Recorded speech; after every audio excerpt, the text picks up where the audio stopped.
Sup Shredders, my name is Logan, aka Spiderhands, and welcome to Nespa Reacts, where today we're going to ourselves the entirety of an album from an act named The Little, titled Afterimage. And if we switch over to here, we've got ourselves the album here on YouTube here. There's all 8 tracks here, from Afterimage all the way through to Afterimage Fade. Now, I have reviewed some music from this musician before, previously with Cicada. Be good to check out more of their tunes. We're going to listen through these tracks from start till finish, and we're going to hear what we think. Starting with Afterimage, let's go.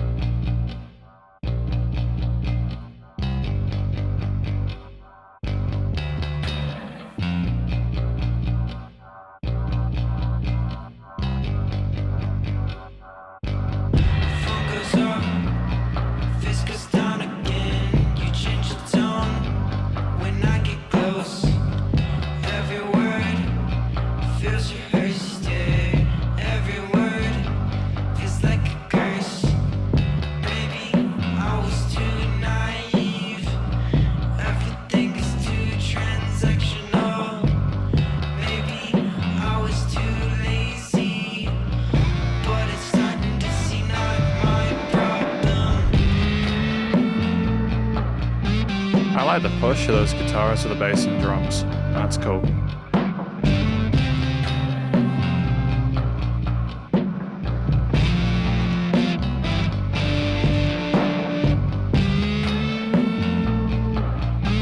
And the way things surround the stereo field and go out to the sides is cool too.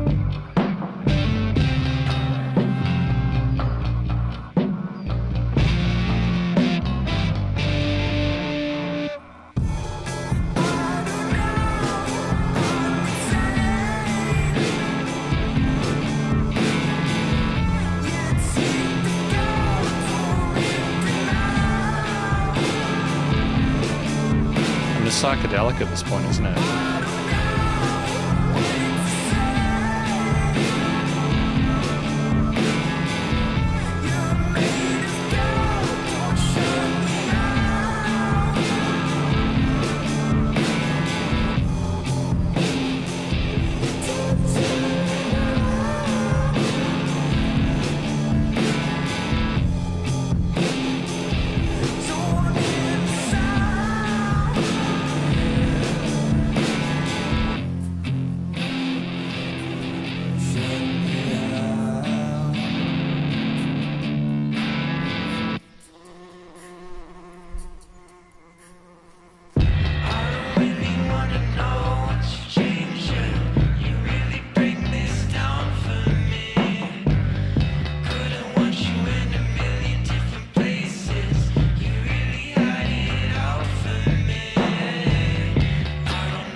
And the piano is a nice shift texturally.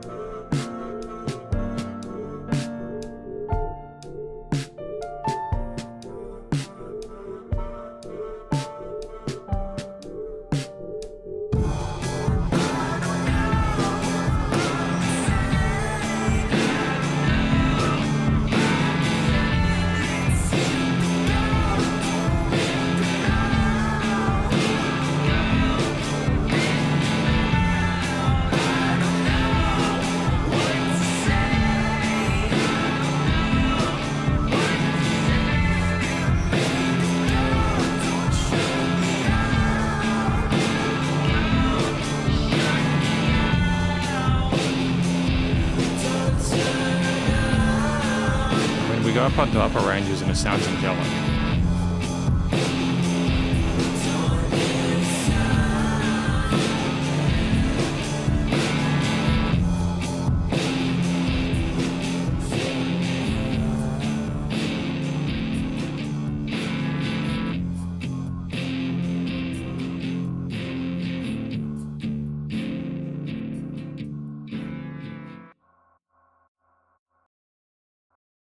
That's awesome. That's good. So in these post-track sections, I'm going to provide an overall song analysis of everything from lyrics and vocals all the way through to studio production. There's also going to be an overall conclusion at the end of this through, which kind of talks about the album in general, as well as any applicable constructive critique. And then finally, my general thoughts from a listener's perspective. But before we go any further, what do we think that this track is about? Well, I have the lyrics here. I've been sent through the lyrics, which I appreciate. I've been thinking about my review methodology recently, and I'm thinking that part of how I review music is like basically what I think the track is about, and then kind of comparing it to the lyrics afterwards if I get sent those. If I'm honest with you, after listening to Afterimage, I don't have like a set idea of what it was about, so I need to kind of refer to the lyrics within it, which is maybe not necessarily a super positive thing. As I feel like for a song to be, successful, you need to kind of have a rough idea of what the track is about when you get to the end of it, The aesthetic of putting like the reverbs and delays and kind of fading things out and keeping the lyrics relatively subtle is totally fine, but there should be something within the track that kind of elicits towards what the track is about, if that makes sense. So that you kind of feel, okay, I might not know the complete nuance of it, but I kind of understand it well enough to be able to go, okay, I enjoyed my time with it, if that makes sense. Bone goes up, face goes down again. You change your tone when I get close. Every word feels rehearsed. Yeah, I understand it. I don't know, I'm insane. Your teeth have gold, don't rip them out. I don't know what to say. You're made of gold, don't shut me out. Don't hear the sound, shut me out. I don't know. Your teeth have gold, don't rip them out. I mean, I know that's metaphorical. Literally, they're not telling the person to rip their teeth out. Maybe they want the smile of the person, they want their attention. Every word feels rehearsed, every word feels like a curse. So after looking through the lyrics, I kind of understand this track to be about looking at what you thought someone was or who they were supposed to be, and kind of questioning whether they were really that person at all. I think that there is like a tiredness that is communicated within the vocals that go alongside the story. And it kind of makes you feel like they're exhausted with this person and who they were and trying to chase after that after image. I feel generally the vocal technique is quite good. They're very comfortable in their head and chest voice. They seem like relatively expressive on the microphone there. There's no moments where you feel kind of estranged from it. There's that kind of filtering of the vocals to kind of present them in a very sort of like indie rockish kind of way there that matches the tonality of some of those other components of the track. And I like the reverb tails you have on starts to sort of make them sound a bit more ethereal. And again, like it's like when I listen back to it, I can hear the lyrics individually. It just didn't sound completely cohesive when I heard it as a whole. There are a lot of different ideas that didn't necessarily have a connection that was obvious at one point. Like primarily because there were twists and turns that you took lyrically. But I think vocally, I think it was very good. It's a really competent vocal performance. I think instrumentally, the track is quite compelling. Like at 4 minutes 40, it's outside of the 2 to 4 minute sweet spot, where if it's longer than 4 minutes, you usually need more within the track compositionally needed to retain interest, but I don't think we had any issues with that. There were a variety of different guitar, bass, and drum elements included. The track starts with this kind of fading sequence this growing sort of sequence oscillation there that's kind of cool, like a metronomic kind of device. And then you have that bass line which permeates throughout the vast majority of the track. And it's got a nice sort of tone and shimmer and sheen to it. It's quite strong within the mix. And I feel like the filtering of the drums that you have around the 55-second mark allows for more presence for the bass there, because that's quite a dominant part of the song there, with the vocals coming in over top nicely EQ'd and having great presence. You have these kind of wistful ethereal guitar lines there with a crispiness due to the overdrive or distortion that they've got. And there's a tremendous sense of angst that's elicited through those. And you have these falsettos such as around the 205 minute mark that kind of like fill in the frequency spectrum quite neatly. You have like these kind of sort of like buzzy sound effects such as around the 2 minute 25 mark as well for like a sense of ambience within the piece outside of the instrumental layers. It's just interesting how the track goes down and has dynamic range at that point to sort of help it breathe. Around the 3 minute mark, you have the keys come in and they're relatively subdued in comparison to everything else there. And it's just nice to have a more gentle texture and amongst a lot of the harsher elements earlier on, even though it isn't particularly heavy. Having a further sense of articulation and movement with the melodies on that right hand creates an interesting sort of alt coloration there. And it's a very sort of gentle extra sort of example of dynamic range within the piece. And when you have those overlapping guitar layers around the 350 mark, I think it's great how they coalesce with each other. It's very pleasant to listen to. It's very pretty. It's got a bittersweet kind of sheen to it. And as the track kind of fades out and you have those kind of post just kind of glows on those guitar parts there, you do feel like you've had an adventure even if you're not necessarily sure what it was about at post. Is there like beatboxing at the end as well with those sort of cymbal layers? Because I thought that was pretty cool. But I think like the mixture of different drum grooves with the quarters, eighths and sixteenths is a compelling sort of move forward there. The bass has nice sort of rhythmic unison with that. And the variety of different sort of guitar leads or sort of rhythm elements in mid to upper ranges there again fills out the frequency spectrum neatly. You know, the music surrounds you in headphones as other parts that kind of go along on the far sides there. It's huge sounding in the mix. Thematically though, this track is minor oriented there, but it has extensions in the chord progressions that add a sense of sort of like emotional nuance to it. It's not just sad or happy. It's kind of bittersweet at best though. You can tell because of the textures that are involved with the composition that things aren't super bright and sort of like enthralling. But I dig the way that the coloration is attended to through this, and it's a very exciting track structurally, lots of twists and turns, and I think in terms of the studio production, recording, mixing, mastering overall is quite well done. I think there's a nice sort of like tonal representation to the different drum, guitar, bass, effects, and vocal elements there. The reverb, delay, and echo tails are quite nice. The distortion, filtering of certain elements to sort of help them stand out and niche within the frequency spectrum is also good without any weird resonant frequencies. There is dynamic range to the piece compositionally as well as in post. Bus compression and limiting is handled, nice bit of sidechaining and pump to the kick. And ultimately overall, I think I'm pretty happy with start proceedings. Because we got Cardinal, track number 2.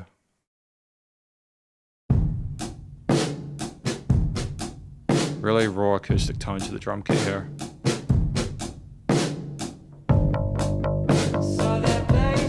The tonal consistency with the bass here.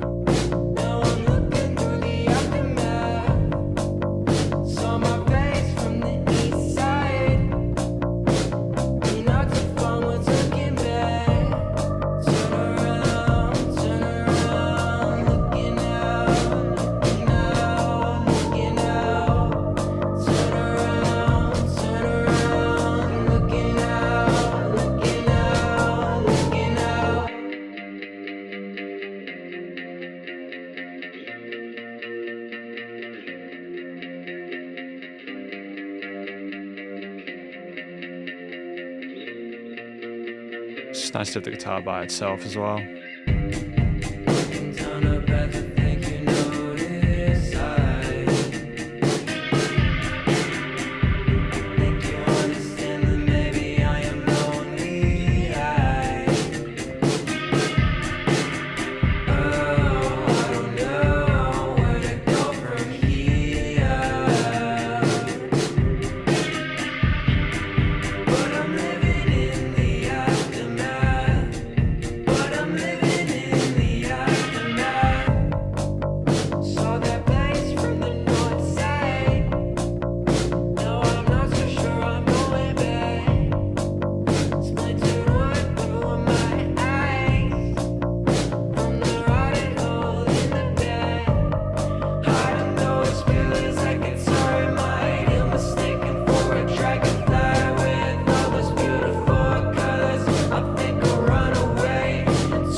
Okay, so that was Cardinal, track number 2.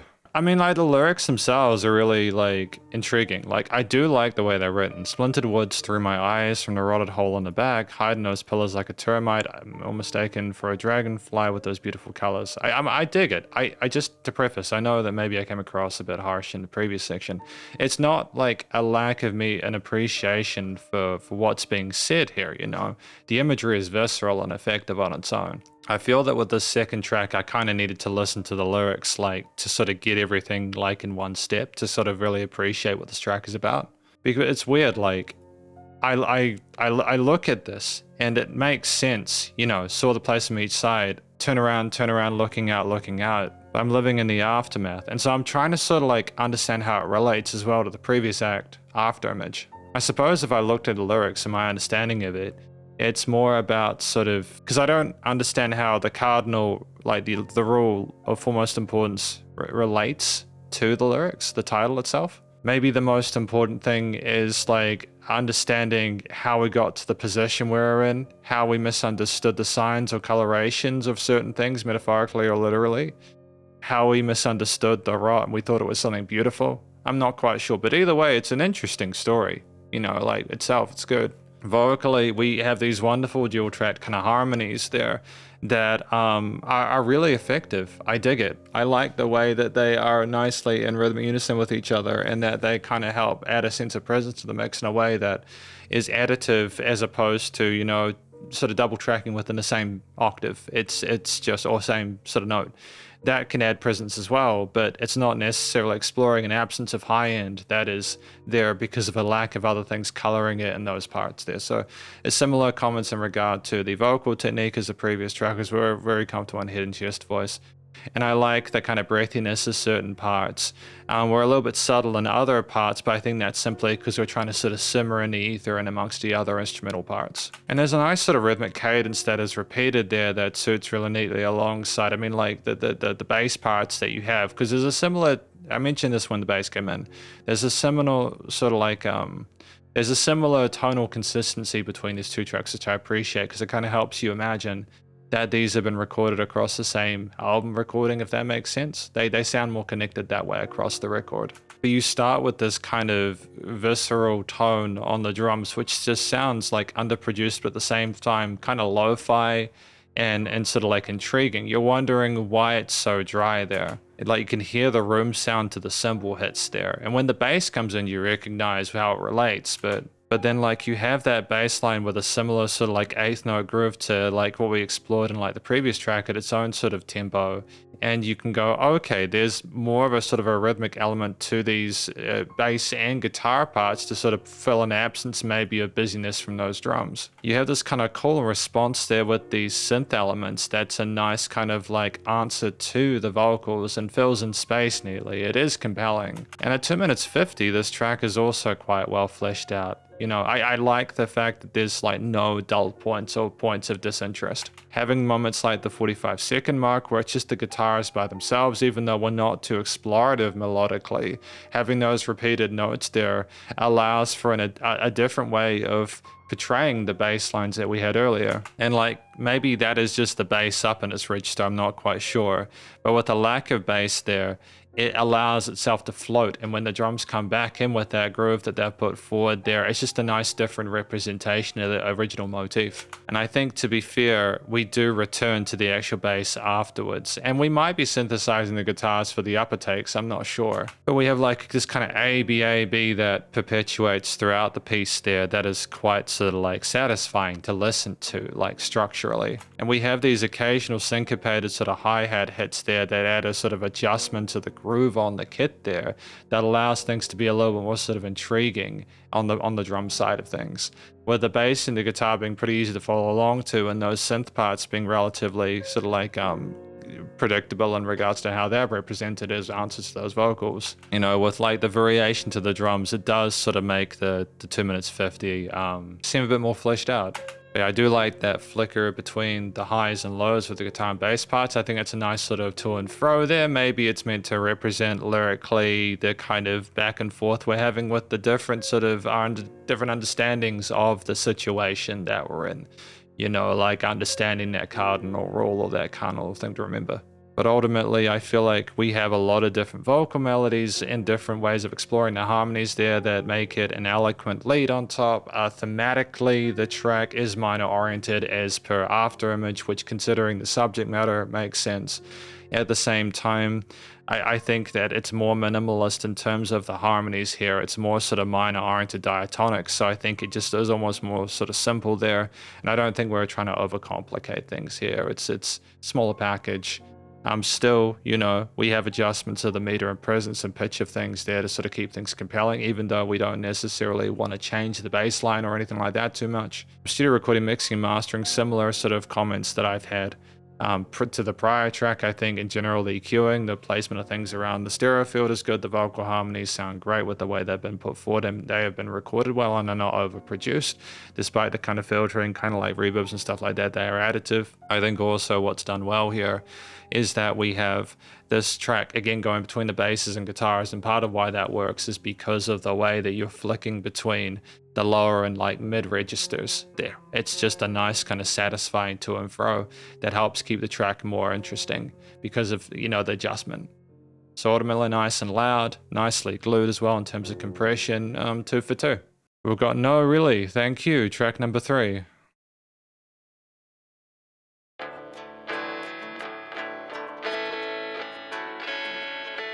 Oh, asymmetry with the recorder takes on those guitars, nice.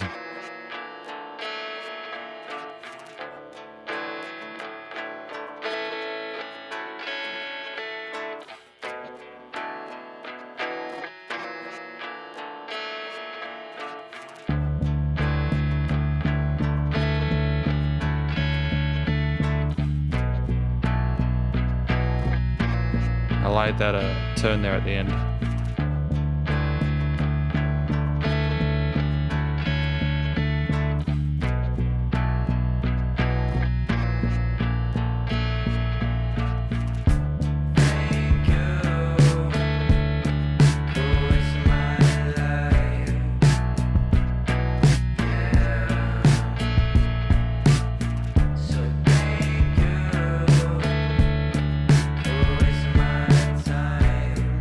See, this is far more straightforward. Thank you for wasting my time. Like, when you get the context of the other lyrics, this track is more straightforward.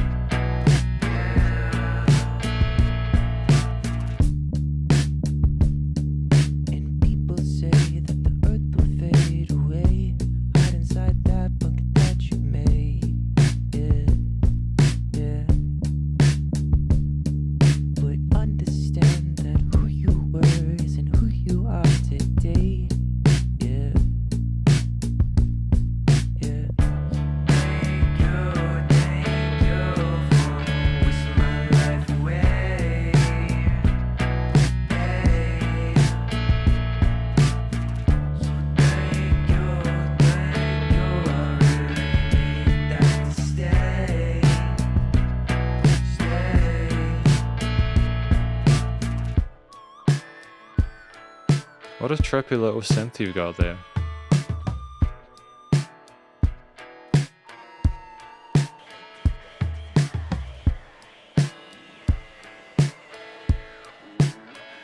See, this is really good production as well, the sub-layering and how you go searching for it.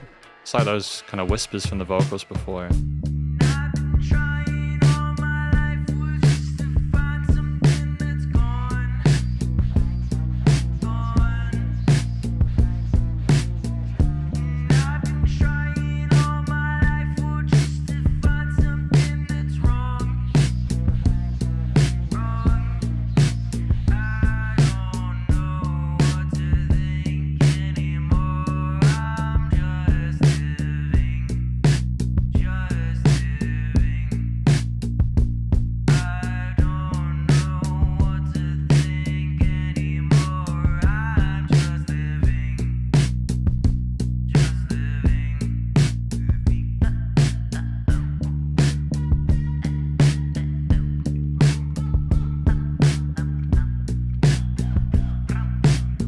That's fun, that's kind of trippy sounding, eh?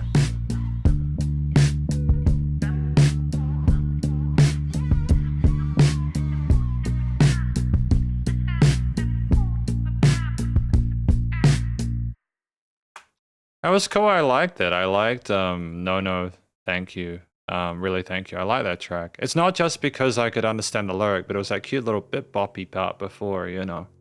I dig that. It was just a fun little way of ending it. Like, you tell they're not in a good place, but they're also just kind of bit bopping around. So yeah, again, like I understand what No Really Thank You is about, track number 3, but like just looking at the lyrics, you know, and people say that the earth will fade away, hide inside the bunker that you made. Like when you get the context of the first 2 tracks, this is totally fine. So now I kind of feel like I'm in safe harbor here, and I can sort of enjoy it more because I don't feel like I'm trying to sort of solve a like a riddle or something like that, you know.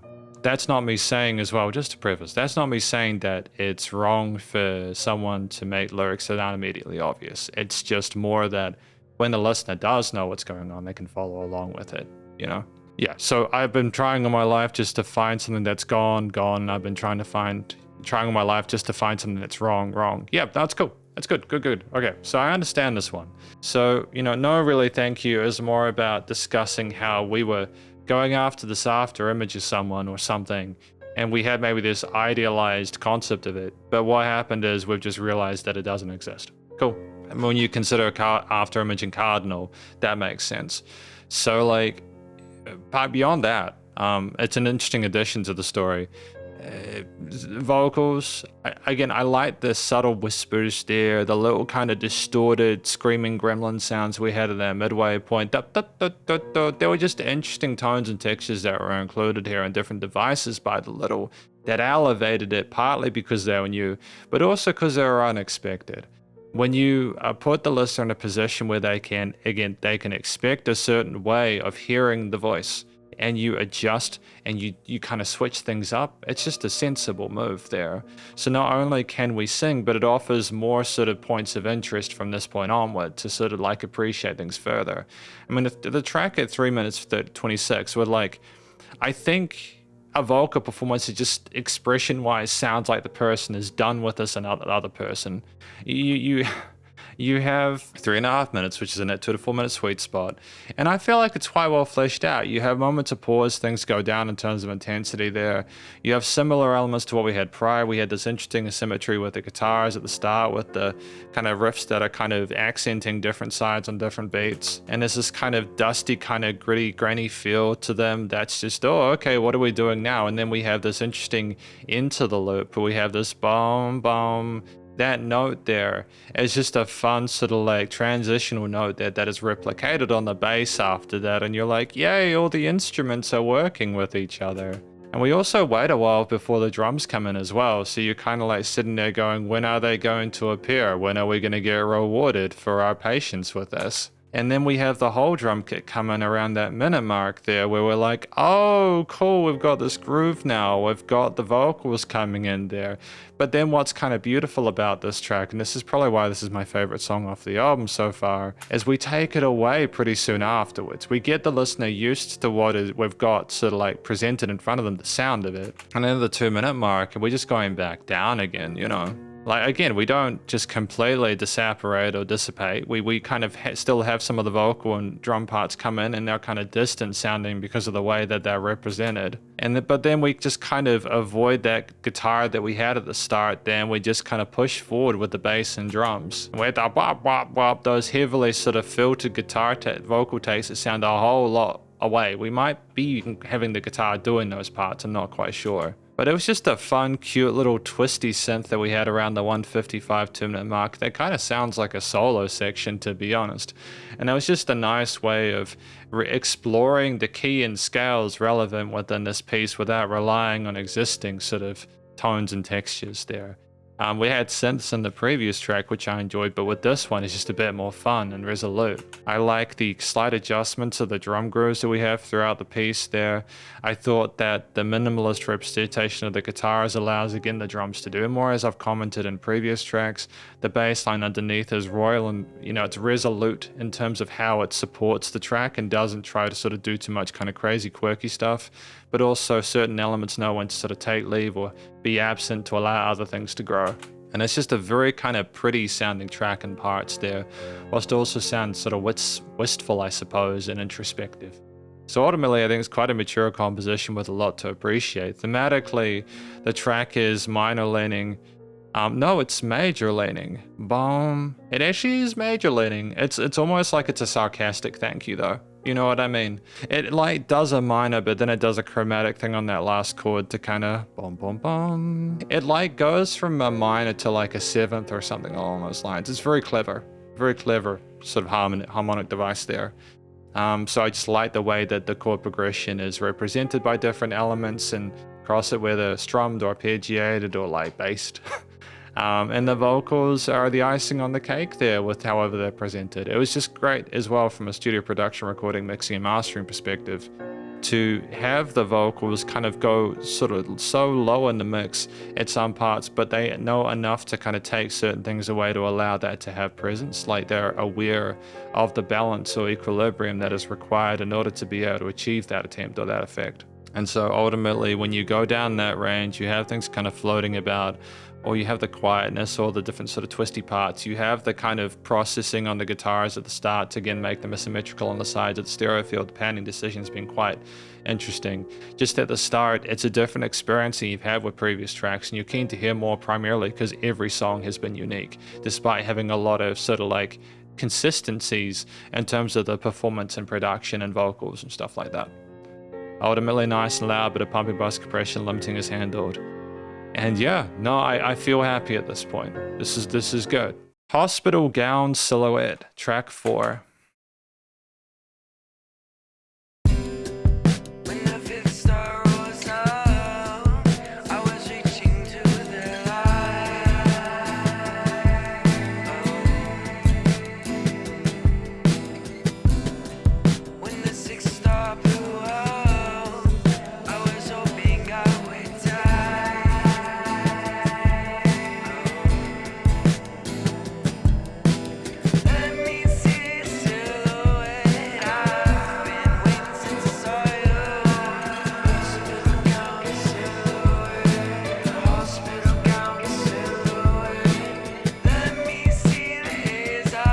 Nice vocal fry there.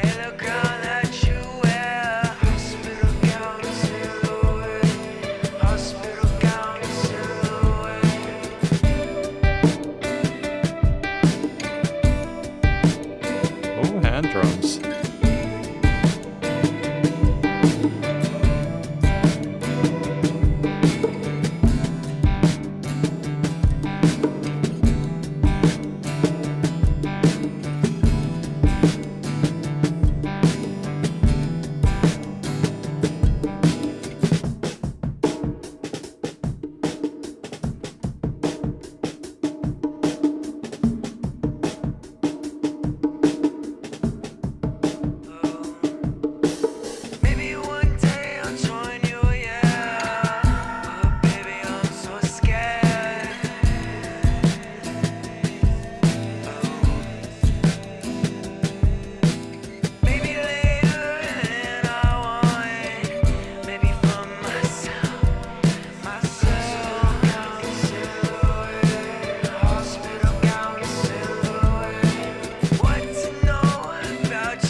Interesting track. I think the hospital gown silhouette, is it, I mean, we'll check the lyrics, but I think it's about someone that's more sort of afraid of what will happen as they maybe need to go and get some like healthcare. I know it's potentially not literal, but like it's more that like maybe the person's in so much pain that they feel like they should be in hospital and they're kind of scared about the procedure and they need some support during that time. When the 5th star rose up, I was reaching to the light. When the 6th star blew up, I was hoping I would die.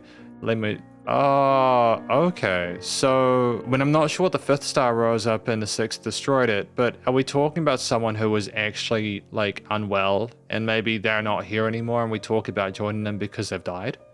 Is that kind of what we're getting at here? So like the way I've been looking at it, maybe the person, this is like processing losing someone like that they have died, and we are now in a place of in mourning for that, if that makes sense. If that is the case, this has taken a different turn for me, which is interesting. There's some complicated emotions and feelings that I can hear being communicated here. Another really comfortable, confident kind of vocal performance here. There is some vocal fry here, which elicits a sense of kind of angst and tension and strain there, with some of these words, you know, struggling to come out. And if I'm correct about the subject matter or my interpretation of it, then that makes total sense that we're having difficulties kind of expressing it. That's incredibly authentic. There is still a satisfying lean and kind of like phrasing to the different vocal parts. You know, I do like the way that we sequence our melodies in that regard. And it's really kind of neat to hear the kind of bounce and fervor of the drums as they sort of support the vocals through it. And, you know, with the vocals kind of going through the sides and oscillating and echoing and stuff like that as per other tracks within this. But it's kind of trippy, I suppose, and like a little bit surreal to hear the vocals so like on the sides as well as the front. It's almost like we're trying to be as affecting with the actual words, even despite how subtle they are occasionally, as we are with the after effect of those. And again, considering the album is named Afterimage, that makes total sense. These thoughts swirling around our head. But yeah, no, I like the fact that we continue to maintain vocal harmonies in the upper register, even if they're a bit more sort of like less kind of like, they're less solid. They're almost sort of like ghostly in the way that they approach the eardrums, if that makes sense. It's more about the actual physical main sort of lead line and how that's backed up by those, as opposed to things being sort of like deliberately sort of propping each other up equally. Ultimately though, like another compelling track at 3 minutes 41, you start with this kind of very sort of like pretty sounding guitar line. The steel strings are really well recorded in this one and well played with the strums there.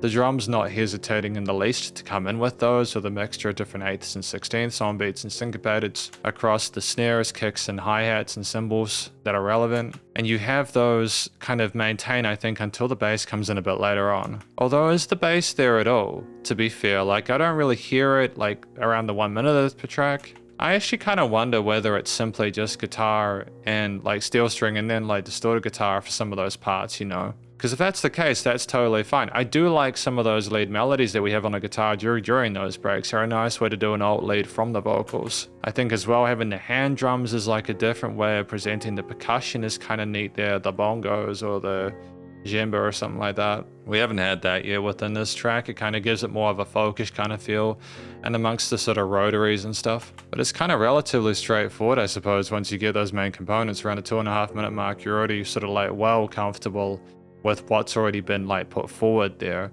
You're sort of doing that AB thing again, where like we're kind of playing with the listener's expectations. But as we kind of go further into it, things start to sort of simmer and move around a bit more, and there's some interesting sort of resonance there within the frequency spectrum. And we do some kind of surreal reverse takes there that are a little bit otherworldly. Honestly, it kind of sounds like a bit of a fever dream. And we kind of allow the bass to almost sort of filter and then fade out with those sort of swirl around there. You know, it's kind of otherworldly. And you almost like you realize that they are the vocals as you go through there. But it's just kind of it's fascinating music. Like it is well written and well produced, and now that I'm sort of understanding the album more, I'm starting to sort of vibe with it again. Like just to add, like in terms of like the performance itself there, I think the drums are just like a fantastic sort of like little bit of attention across it there. They've been nice and tight on the acoustic kit.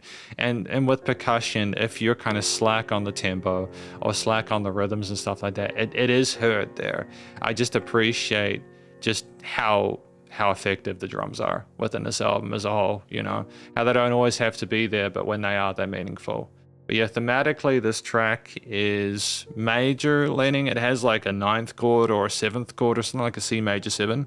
It's very sort of peaceful sounding in a weird way, despite how some things sound a little bit strained there. It's a very sort of bittersweet, almost melancholy feel to it, maybe, with the use of those sort of extended chords, the way that notes kind of appear but don't want to be too opinionated. And we kind of effortlessly sort of like move between those different chords on the steel string, and that sort of navigates everything else. It allows it to sort of face its way through with the vocals kind of coming in and just giving a bit of additional context into the day. The vocals interspersing or intermingling with those guitars to effect. And ultimately, yeah, just really satisfying track, well played.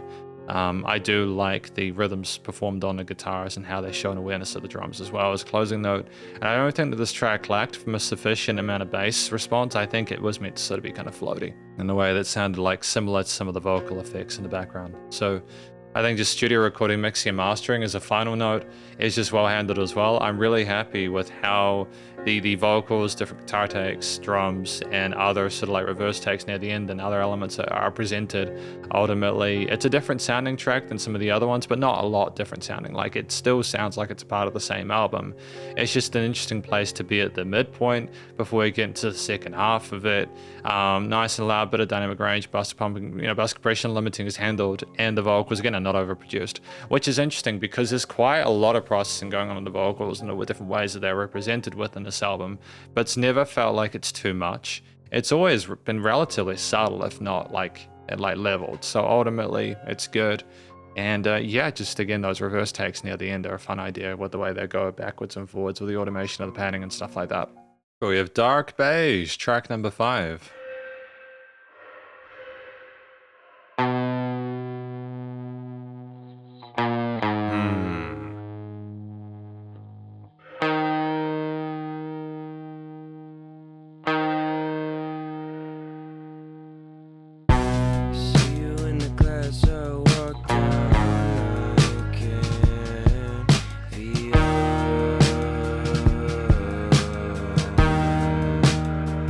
That's a nice shimmer.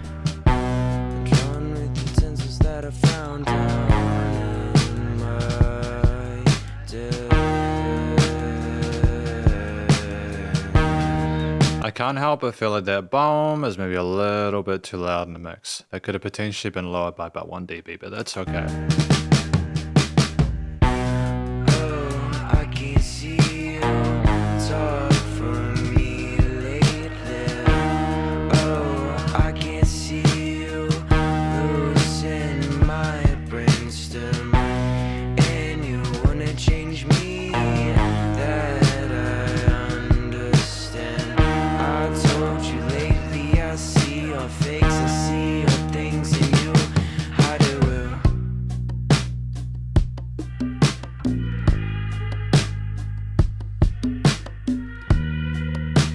Again, really fascinating with the use of those hand drums and those kind of weird kind of ethereal takes. Heavily chamber reverb.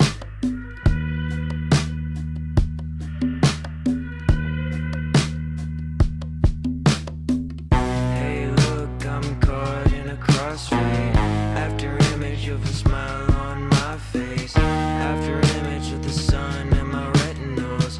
People's blown hours turns into a dark beige. Hey look, all I see is a dark haze. Losers go down the path that I made. Stagnant patches grown into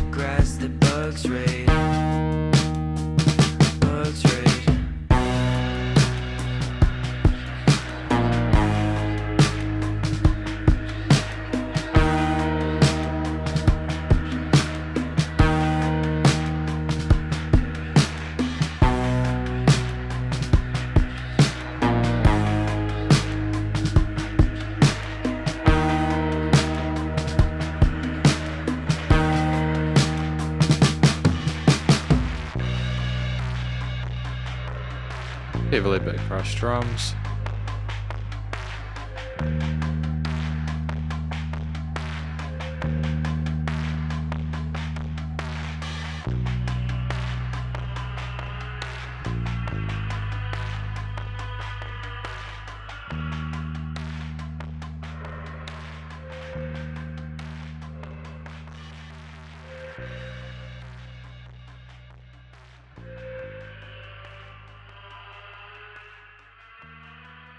It's kind of like someone moaning from the depths, isn't it?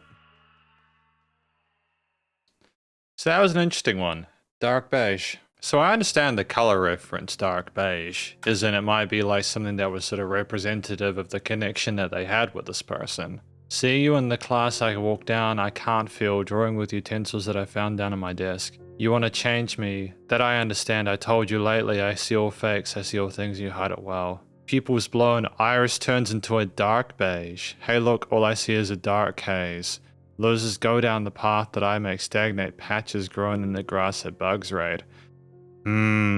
Okay, so I think with this one, maybe it's more sort of talking about how this experience with whoever they're trying to catch out has left them in a position where they feel like they've gone blind from staring into the sun of that after image.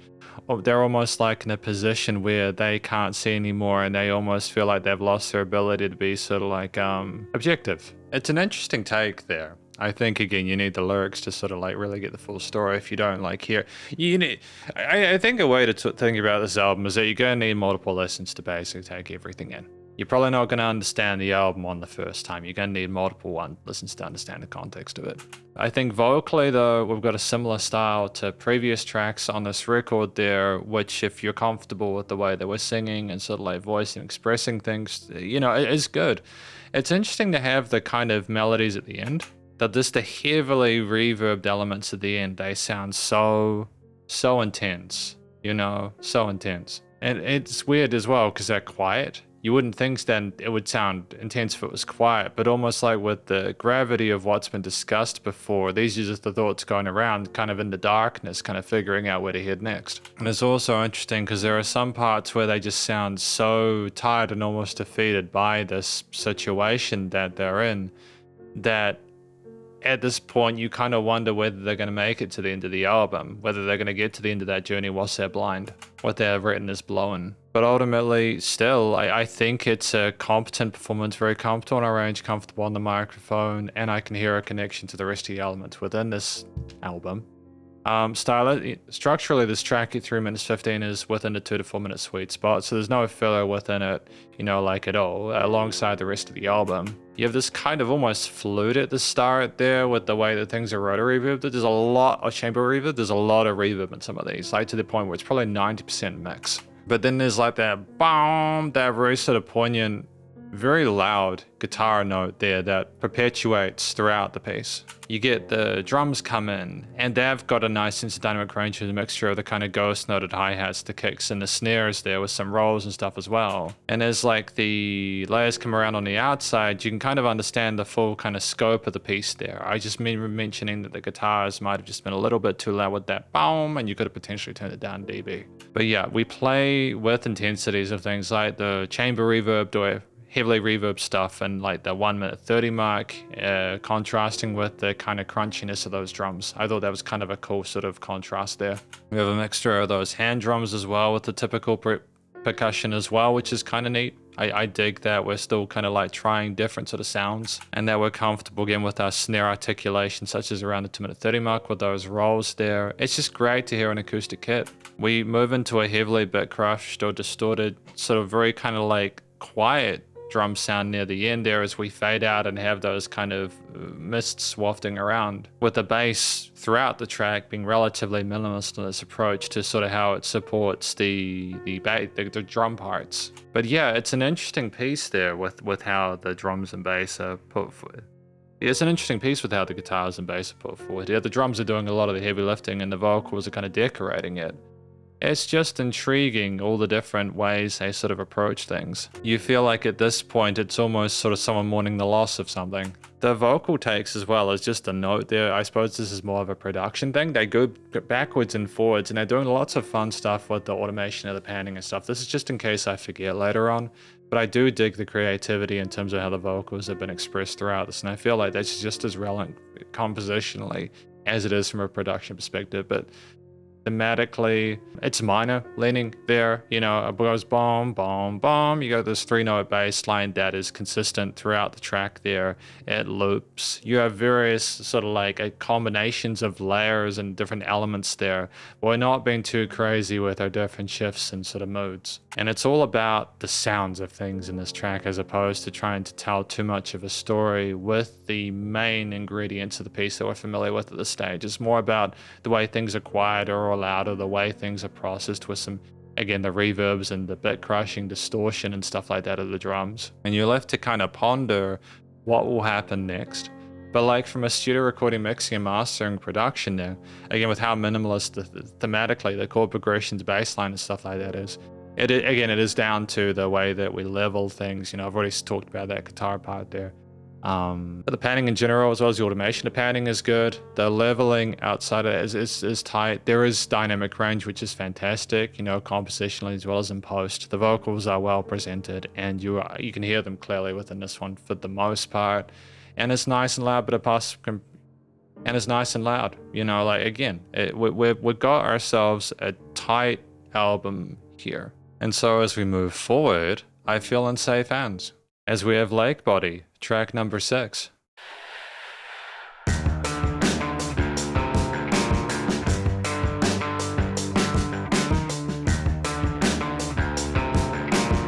You could go a lot heavier with this if you wanted to, man. Not that you should, but like I can imagine how you could go really heavy with this.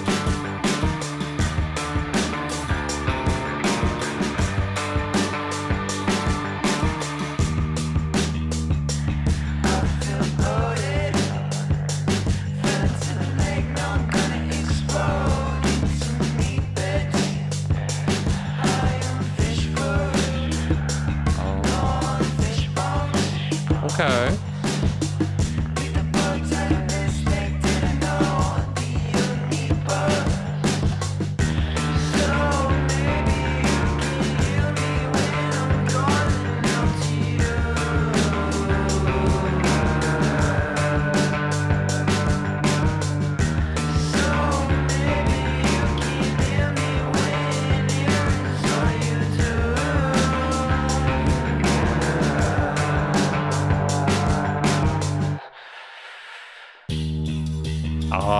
Back down.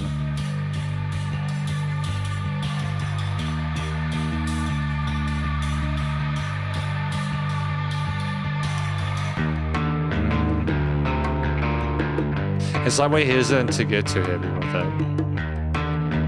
We've got a kind of gristly nature to it, but we don't want to go too much.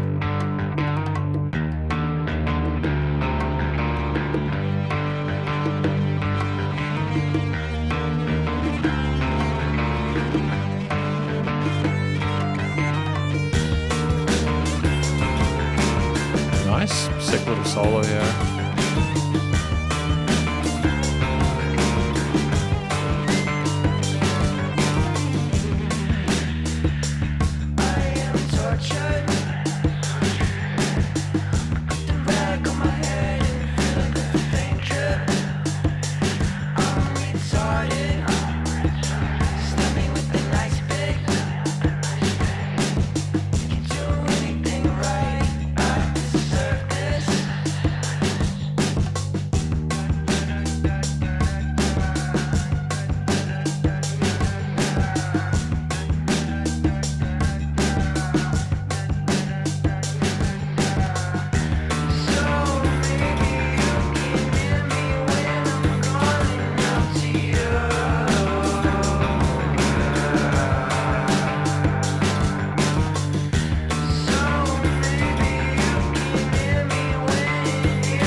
Okay, I like that. I thought that was neat.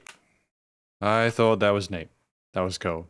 Yeah, I like the music quite a lot with that one. It's kind of grooving along to the guitar, bass, and drums. I understood like Lakebody with the fish food, nor on fish bones part. I could understand how they connected there. I feel less sure about the overall thing of the album at this point, maybe than I was a few tracks ago. I feel bloated, fell into the lake, now I'm going to explode into meat bits. I am fish food, nor on fish bones. Leave the bugs out of this. Yeah, bugs is a thing. The bugs is a thing with some of the music that we listen to, like from the Cicada project as well as this. It's because you don't really hear bugs. You don't really hear music about bugs. So maybe you can hear me when I'm calling out to you. So maybe you can hear me when hearing's all you do. Oh, brutal! Stabbed me with an ice pick. I can't do anything I write. I deserve this. Yeah, that's brutal.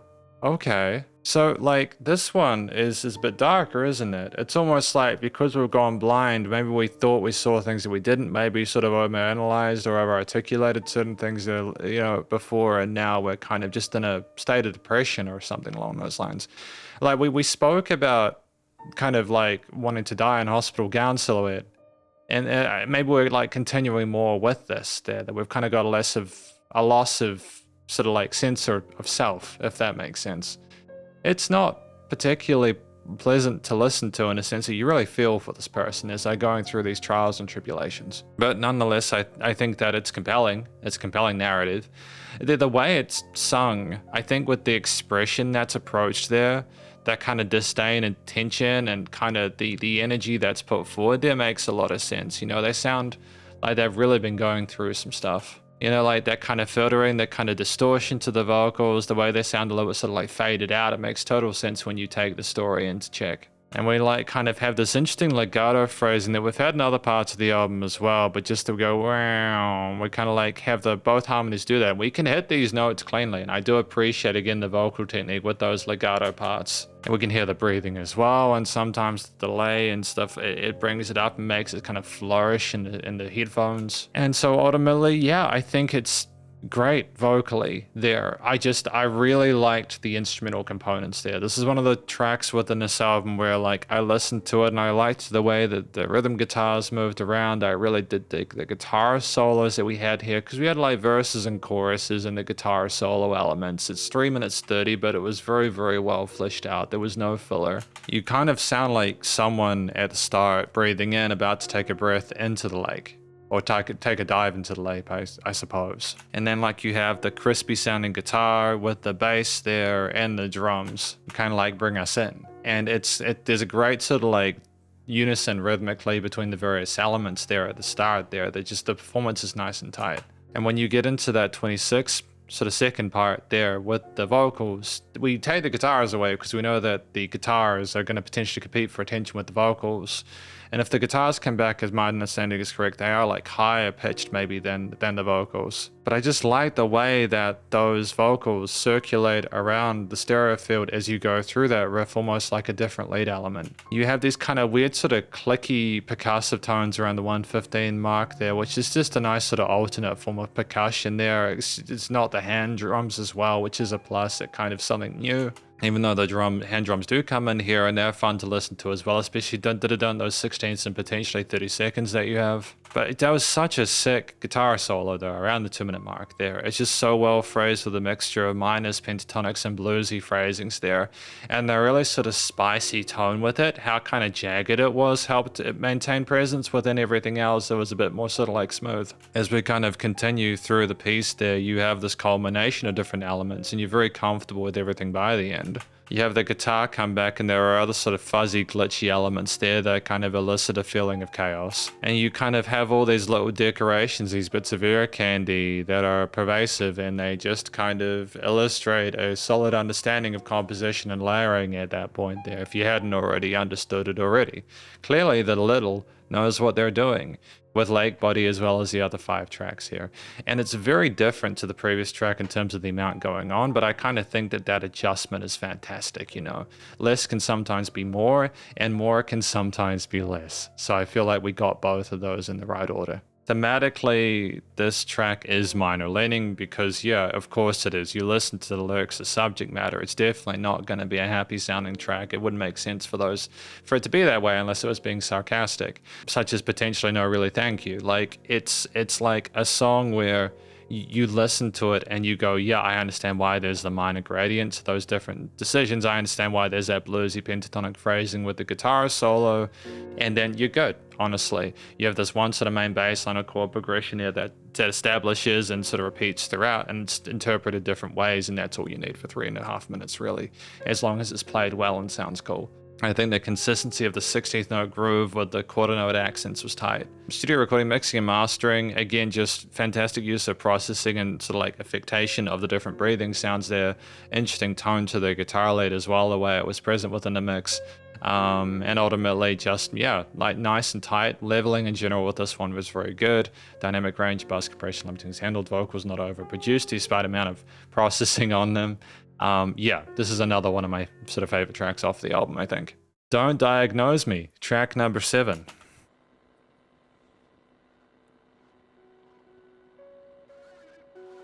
We haven't had piano since Afterimage, have we?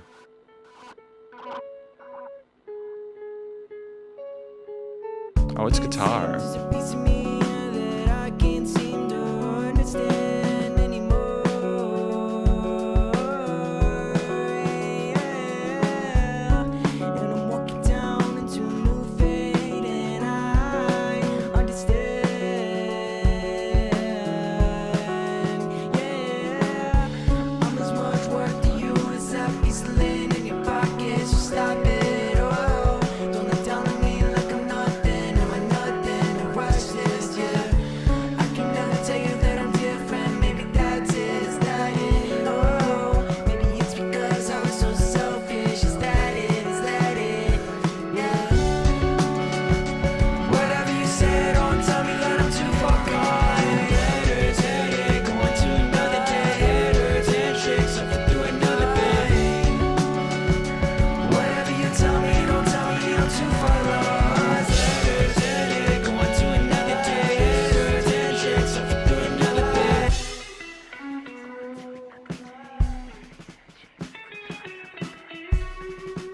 Drum solo.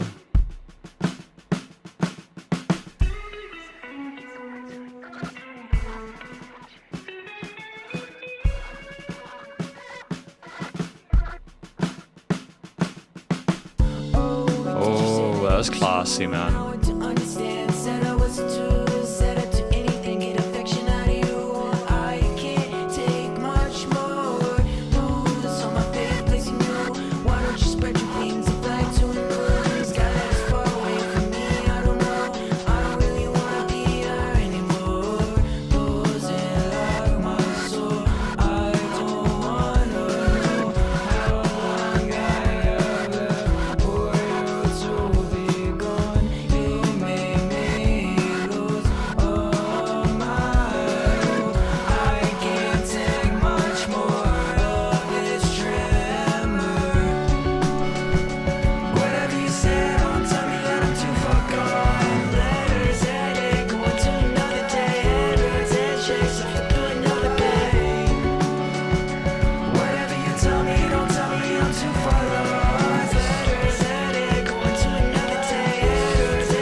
The little voices are kind of a little bit unsettling, as well as the fuzz.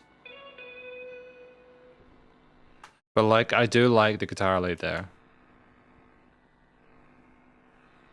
It just kind of sets you up for an uneven sort of like uncertainty with how we're going to resolve this, I suppose. We've got track number 7 here, Don't Diagnose Me, the lyrics. It seems there's a piece of me that I can't seem to understand anymore, and I'm walking down to a new fate that I understand it, yeah.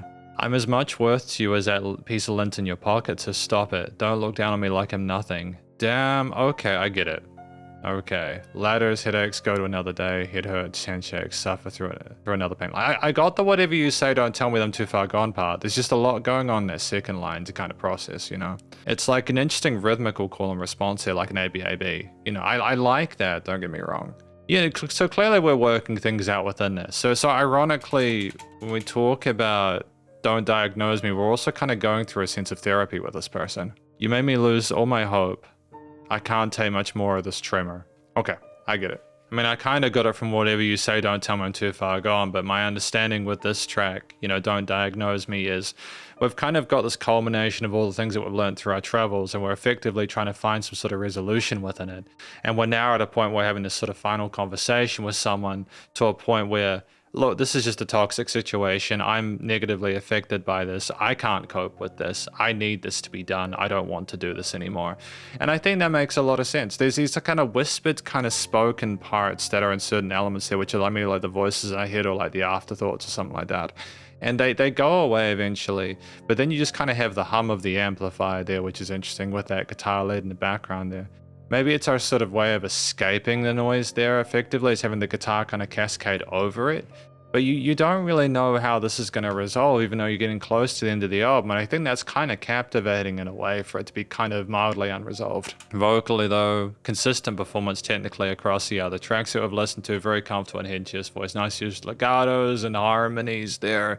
I think having the little voices as well as an interesting kind of subtle layer as well. You know, it's great. We're very comfortable with our fundamentals. We've kept them well consistent across this album. I've got no real complaints about it. I don't always get the words through clearly, but even if I don't understand the words, I still appreciate like the rhythm or how they're presented or the melodies and stuff like that. I think they're very neat. You've got this kind of slow build though to this track outside of a really competent vocal performance, which kind of sounds like a mixture of either guitars or keys. I think it's interesting. It kind of sounds like a mix of both. I think it's just like a delay or something like processing on it to kind of make it sound like that. It could be that we've got the delay set up to perfectly kind of resonate with that, or we're layering one on top of the other and playing the after note. But like when we have the guitar coming, it's just on one side, and we have the vocals and we have drummers playing similar grooves to what we've had already, you just feel like you're in your comfort zone.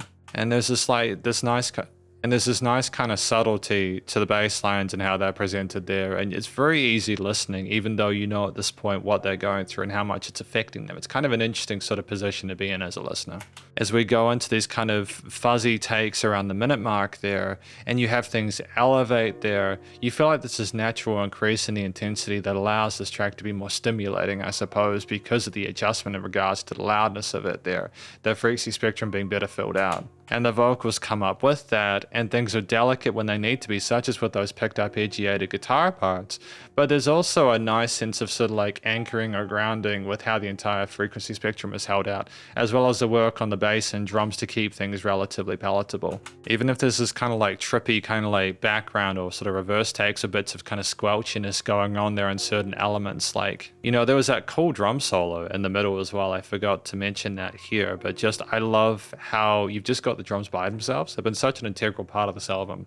To kind of give them room to breathe is really neat with those different snare patterns. It's just a natural way as well to come down from some of the intensity we had prior to that. With the guitars kind of oscillating in the ether there, a nice sort of like mild kind of chill companion to that. We have these kind of bright shimmers that we have in the upper range in that last chorus echo out into the end, where we then have like the fuzz or the hum come in, and you have the guitar kind of like lead us out there at the end for a final sort of call there, and you feel like you've gone through like another satisfying adventure with the little in this piece there. I'm not really sure how to sort of like, I was about to say diagnose. I don't know how to sort of like term it in terms of like the actual theme of it. It's major oriented, but it sounds incredibly sort of bittersweet. There's nothing that is expressly obviously happy sounding or like uplifting within this album. It's very bittersweet or melancholy for the most part. And considering the subject matter, that makes total sense. We're not trying to sort of trick the listener or anything by having these major keys. The instruments and the vocals and lyrics suggest something else there to kind of help you figure out where you're centered or where you're headed. So I appreciate that, you know. Ultimately, I think it's more, again, as I mentioned with previous tracks, about the tones and textures, how they're put within the mix, as well as simply being a case of, you know, like appreciating the journey you go on with it. And if you need multiple listens, again, that's just what you've got to do. But yeah, I think the chord progression that you have, which is looped throughout the piece there, is again represented in different ways, and it never becomes stale because of that. To be fair, the structure does change in the mid part because of the drum solo in a way, where like the previous track had like a guitar solo. So we are trying new things or experimenting at this point, which I appreciate. It makes me wonder how Afterimage Fade, track number 8, is going to go in that regard. But ultimately, I'm satisfied regardless. It's just that we're not taking the listener's attention for granted. Studio recording, mixing, and mastering, great use of dynamic range with the post and sort of quieter parts within this, differences between quiet and loud. It's not too squeezed, so there's the viability of there being differences in intensity between the verse and choruses as well. The processing of certain elements with like kind of squelchy, kind of heavily kind of frazzle parts and other elements there. The low key elements of others, the kind of whispers and the hum and the use of sound effects and Foley and stuff like that is cool too. And ultimately, it's just a very sort of varied performance in general. But the production helps to sort of like lift it up. Leveling in general is good. No weird resonant frequencies. Bus compression limiting is handled. And I just like the automation of the volume at the start and at the end as well there. It just feels like a natural bell curve. So it's really good. We've got Afterimage Fade, track number 8. Cicadas.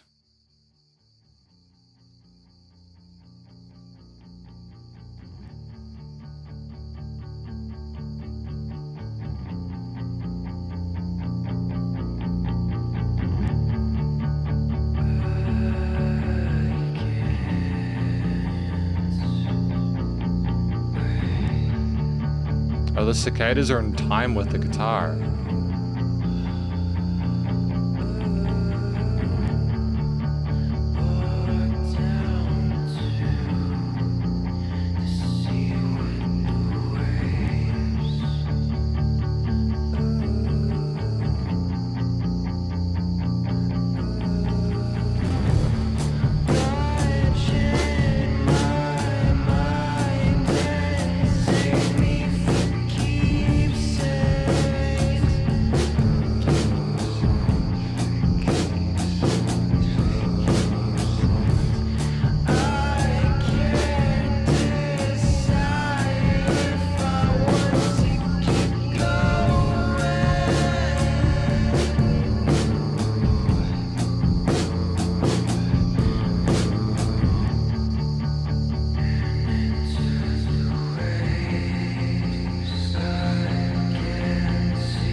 Heavily, that's kind of, yeah, okay.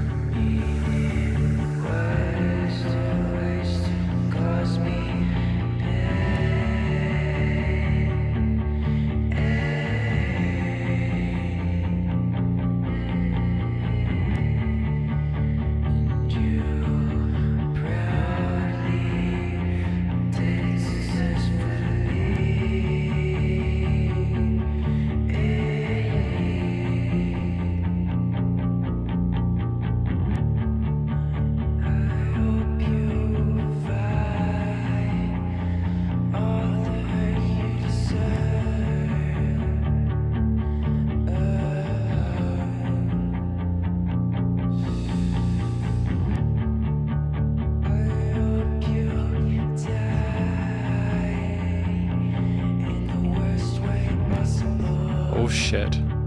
in the worst way possible.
And that was Afterimage Fade. That took a really dark turn at one point.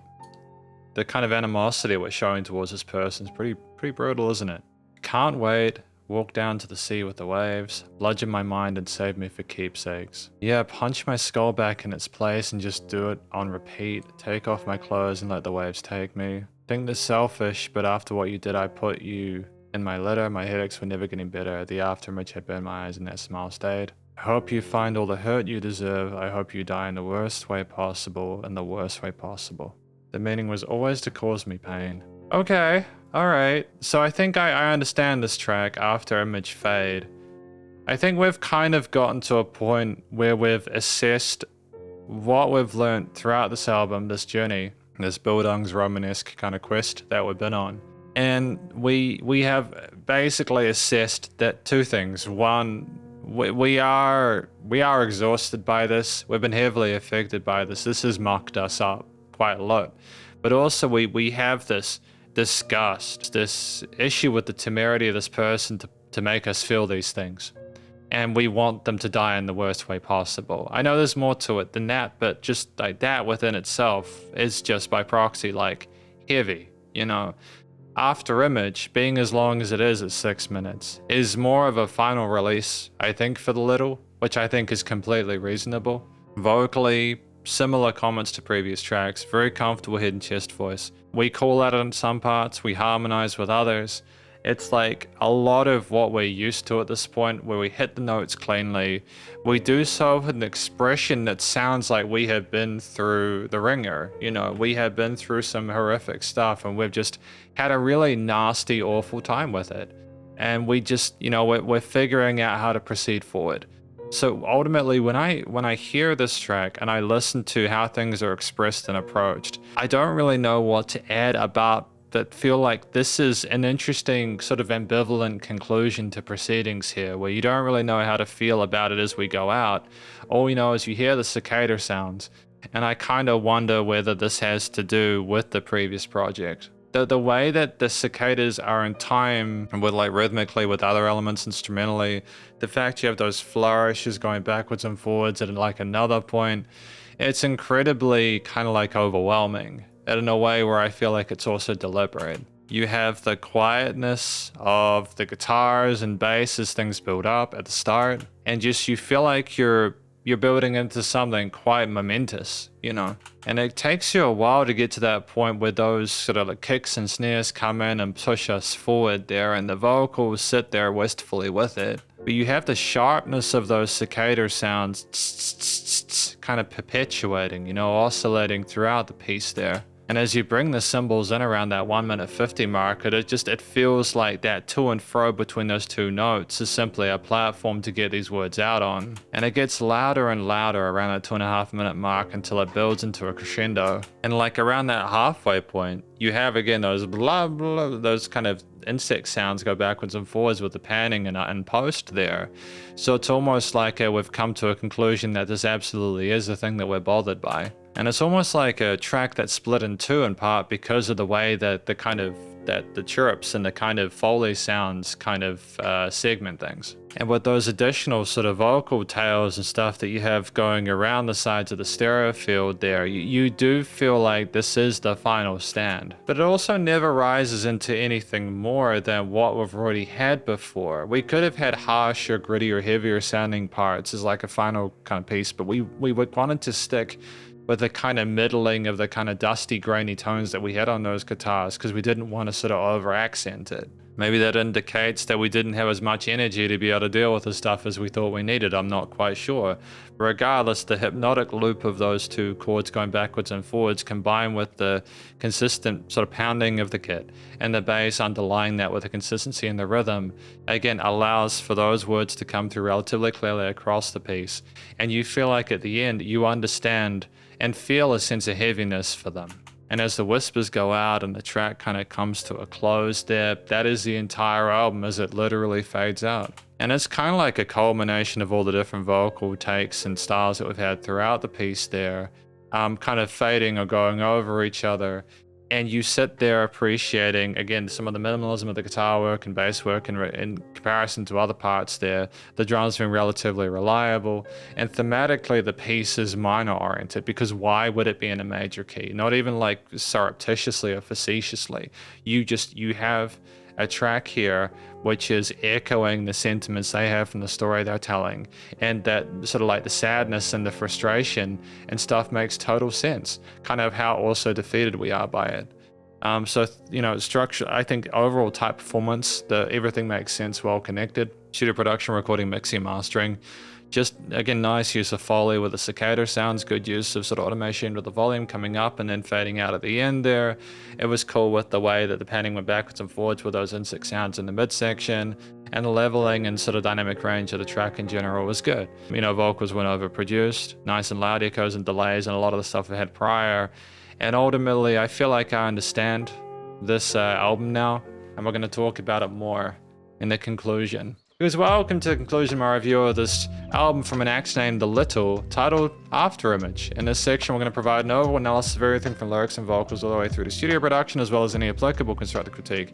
And then finally, my general thoughts from a listener's perspective. But first of all, what do we think this album is about? Ultimately, I think this is about the journey of someone coming to terms with a sense of loss they've had with this person who's been an integral, vital, and important part of their lives, and how much damage that this has done to them. The person telling the story is questioning whether they want to continue with things. They've eventually come to the conclusion with Afterimage Fade that they have suffered enough, and they don't know, again, they're trying to figure out their next move, but they're kind of going between all the memories and sort of like all the past and bits there, and kind of exploring things and being introspective, and maybe even going through like therapy for it and stuff like that, trying to sort of figure out things with the help of others, but also trying not to let people in too much.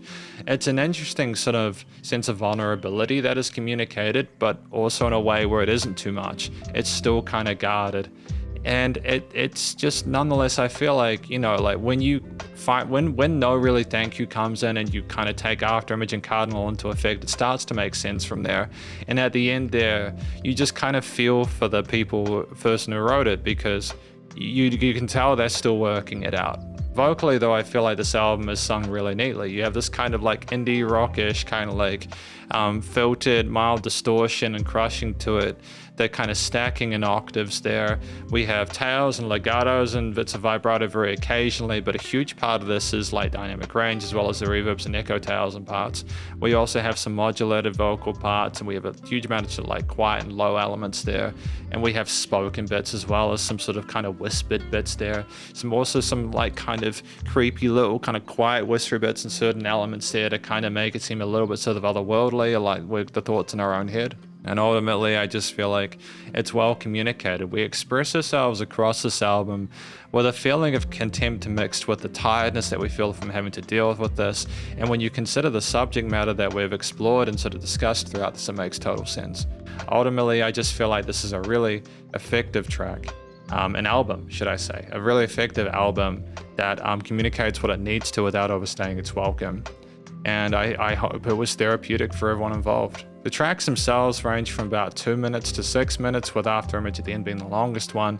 And ultimately, I feel like there was never any filler. We had a variety of different sort of instrumental parts, verses and choruses, some solo sections such as from the guitars and drums, which were kind of neat. The guitar solo exploring the pentatonics, blues, and minor scales there. Very sort of like pragmatic in its approach to bends and hammer-ons and pull-offs and stuff like that. And with some interesting vibrato, and it's very sizzly. The drums with the solo there kind of mainly sticking around the snare parts as well, because it's predominantly sort of focused with the drums around the cymbals, kicks, and snares there. We're not trying to explore the rest of the drum kit too much. The bass lines underneath all that are relatively sort of like supportive, typically going with the root notes, being a mixture of different rhythms, eighths, quarters, but like being driving when they needed to, and typically being very attentive to what the guitar and the drums needed, with sometimes all three of those elements being in quite neat rhythmic unison. The lead guitar parts as well, outside of the solo sections, were usually kind of like they glowed or had like a filtering that made it seem like they were part of the background there. Nice reverb delay tails on those there, moved around the stereo field, and ultimately I just feel like there were some strummed acoustic guitar parts as well, which just kind of sounded a bit more sort of grounded and earthy, but very pretty at the same time. And whether we're exploring the majors or minors, the progressions, the arpeggios, etc., were well presented without any moments where they felt superfluous. There was one point where I think there was a guitar note that was just a bit too loud, but like in the grand scheme of things, that's just a small thing really. Like it's just a noticeable thing in parts. I think that track was relatively minimalist, but aside from that, it's very, very good. There were also some synth layers, some different synth sounds playing little melodies or like arpeggios. There were keys at the start there exploring the right hand a little bit as well, which was kind of neat. They're playing some different melodies.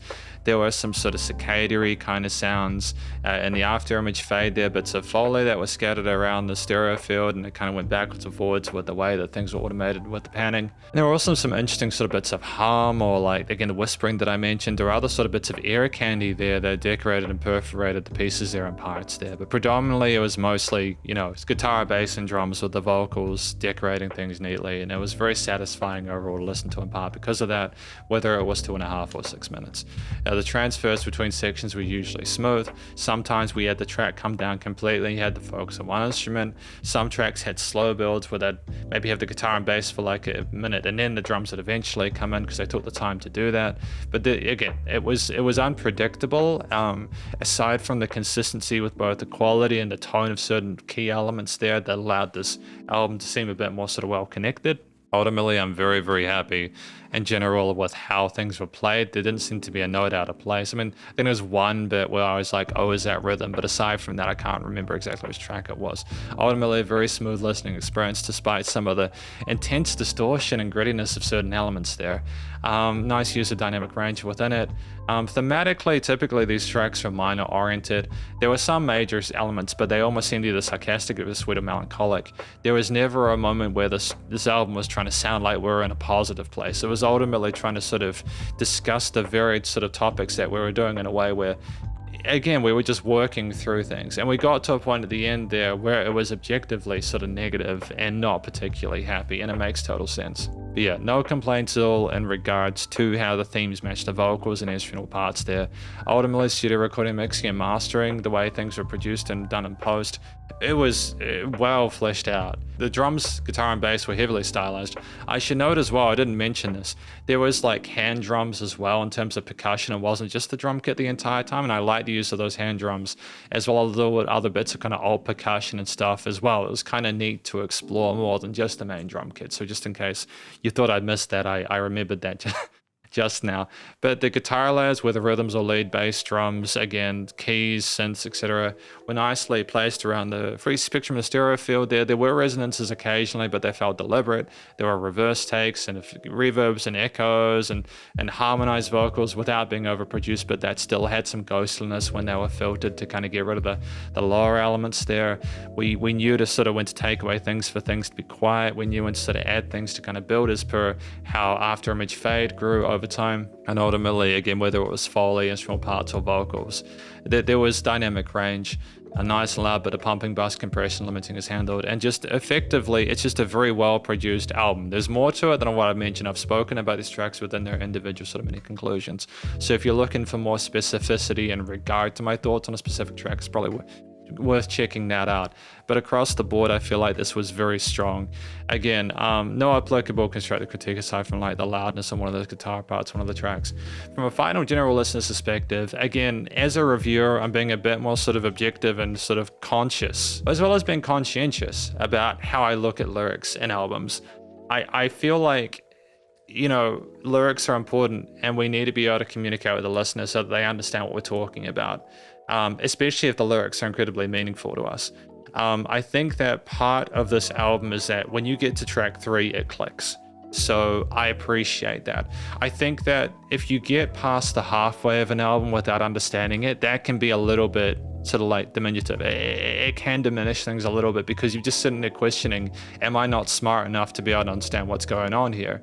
I think at the same time though, I appreciate there's enough stuff going on here within these tracks to have multiple listens, and I think it's also good enough to have repeated listens, so I'm thankful for the opportunity to review it. But thank you very much for watching my review of this album from an axe named A Little titled Afterimage. Hopefully you enjoyed it. If you did, please go show them some love via their various social medias and their YouTube page, and stay cool and stay safe, and please remember to support your local musicians and artists at this point in time, as need the help more than ever with all the crazy stuff going on in the world, and I'll catch you in the next SP Reacts.